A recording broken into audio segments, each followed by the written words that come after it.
1월 5일인 어제는 서울의료원에서 근무를 하다가 이 태움으로 인해서 목숨을 끊은 고 서지훈 간호사의 사망 일주기였습니다. 직접적인 사망의 원인이 직장 내 괴롭힘 때문이었다는 진상조사 결과는 나왔지만 일주기가 다 됐는데도 여전히 바뀐 게 하나도 없다는 그런 비판의 목소리들이 나오고 있습니다. 이 관련 사건 진상대책위원회에서 활동하고 있는 인권운동 네트워크 바람의 이 명숙 상임활동과 연결해서 병원 내 집단 괴롭힘인 이 태움이 갖고 있는 문제, 그리고 왜 이게 개선되지 않는지 그 이유에 대해서 이야기를 들어보도록 하겠습니다. 안녕하세요.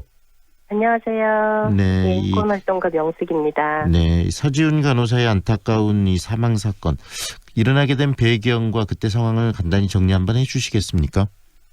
예, 서울의료원에서 7년차 평간호사로 근무하던 간호사가 원치 않는 간호 행정부서, 그러니까 환자들을 관리하는 게 아니라 행정 업무를 하는 것이죠. 거기로 원치 않는 이동을 했고 그 과정에서 있었던 괴롭힘, 예를 들면 책상이나 컴퓨터 같은 것도 지급하지 않은 채 다른 병동으로 일을 나간다든가 이런 괴롭힘에 의한 사망이라고 하는 게 저희가 이제 밝혀낸 서지훈 간호사 사건의 핵심이라고 볼 수 있습니다. 네, 이게 서울의료원에서 일어났지만 이런 부분들이 비단 서울의료원만의 문제는 아니라는 거 아니겠습니까? 보편화되어 있고 많이 퍼져 있다고 볼 수 있는 거죠. 그 부분은 어떻게 보세요?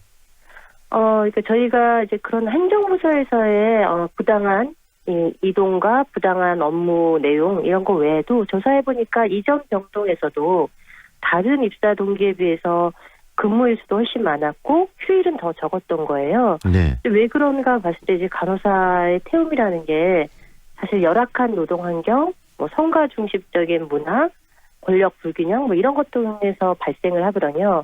그러니까 수간호사 관리 책임자의 인성만이 부족해서가 아니라 네. 인력이 부족하고 비합리적인 조직 운영이 될 때, 그리고 이거에 대한 개인의 문제 제기를 할 수 있는 권한 혹은 그런 문화가 없을 때 사실 이런 괴롭힘이라는 게 발생한다는 거예요. 네. 최근에 이제 작년 12월이었죠. 보건복지부가 발표한 결과에 따라도 2016년 임상의사와 임상간호사 수는 인구 1000명당 우리나라는 2.3명, 3.5명, 그러니까 간호사가 3.5명이에요. 근데 OECD 평균으로는 7.2명이거든요. 그러니까 절반이라고 보면 됩니다. 그러니까 인력이 부족했을 때 그것을 쥐어짜서 업무를 보게 하고 또 그 위에 있는 상급 간호사 그는 이런 것을 태움, 이른바 괴롭힘으로 사실 때우게 된다라는 거죠. 네. 네, 서울의료원도 비슷한 상황이었습니다. 네, 그래서 2019년 기준 간호간병 통합 서비스를 했는데요. 이때도 인력 기준이 사실 한 명당 10명을 부는 1대 10로 나타났습니다. 결국은 이 태움이라는 게 이 상사나 그다음에 동료의 어떤 인성의 문제가 아니고 구조적으로 이런 것들 환경이 너무 열악하다 보니까 거기서 성과를 내기 위해서 어떤 좋은 방식이 아닌 좀 더 강압적인 방식으로 일을 처리하다 보니까 구조적으로 고질적으로 발생하는 문제다, 이렇게 이해가 되는 거네요. 예, 맞습니다. 그럼 구조적인 문제이기 때문에 그만큼 태움에 대해서 개선하겠다고 해도 쉽게 근절될 것 같지는 않은데 그 부분은 어떻게 보십니까? 네, 그래서 쉽게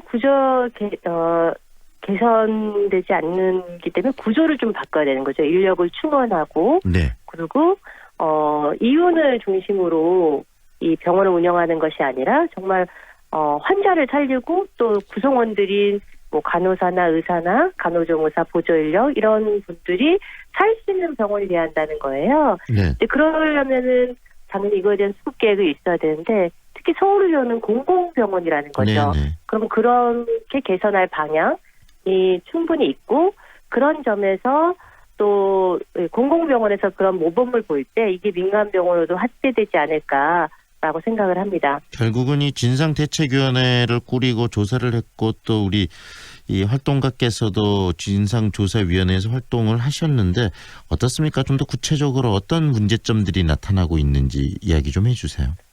네, 일단 제가 이제 서울의료원을 이제 진상조사를 해서 방문했을 때 놀랐던 점이 이제 크게 두 가지였습니다. 하나는 뭐였냐면 서간호사가 이제 고인이 죽기 전에 바로 근무를 했던 행정부서를 방문했는데 공간이 너무 넓어서 놀랐습니다. 놀랐다는 이유는 서간호사에게 컴퓨터나 개인 책상을 지급하지 않았다는 것은 언론 보도를 통해서 많이 알려졌는데요. 네.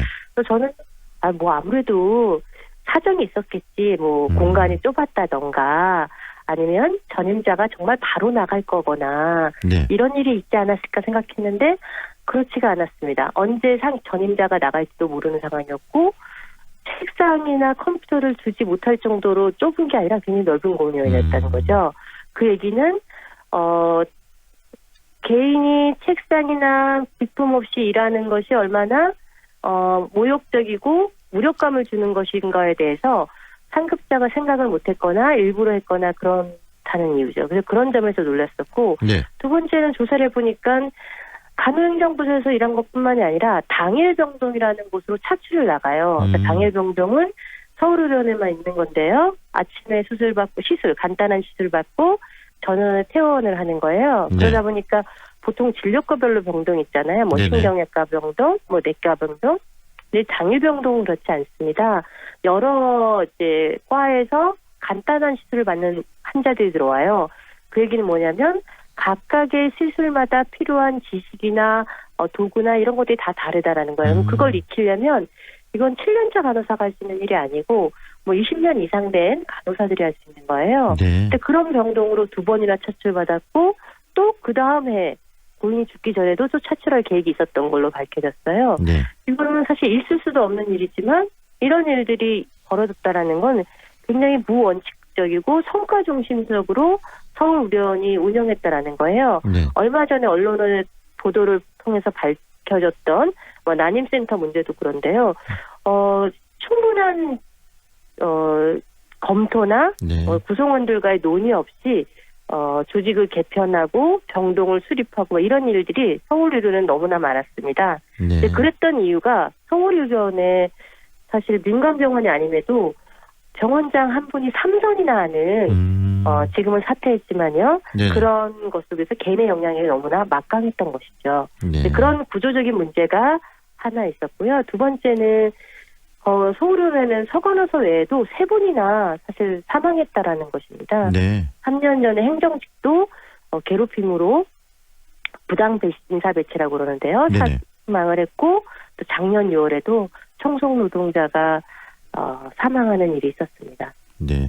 이런 과정들을 보면서 좀 개선돼야 된다라는 이야기 끊임없이 나오고 그다음에 이 서지훈 간호사의 사망 일주기 이 시점에서 그럼 얼마나 개선이 됐는가에 대한 궁금증이 일어나는데요. 어떻습니까? 많은 변화들이 지금 오고 있습니까?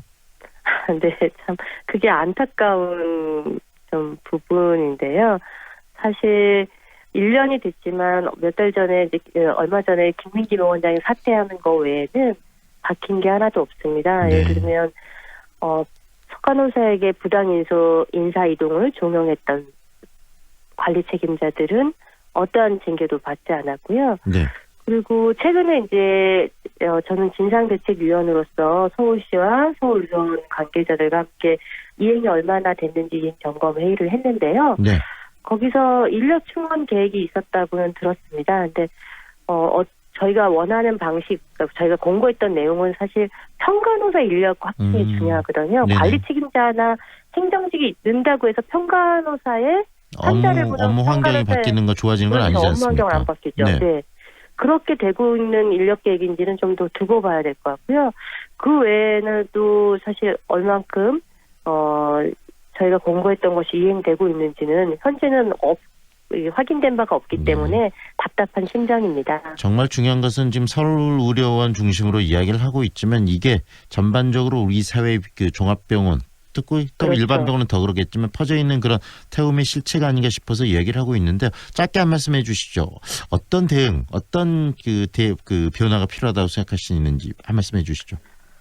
네, 그 간호사는 환자를 살리게 할 수 있고 사망에 이르게 할 수 있는 네네. 위치에 있습니다. 그러다 보니까 굉장히 부담이 많습니다. 그렇기 때문에 충분히 훈련되고 충분한 인원이 충원되어야 합니다.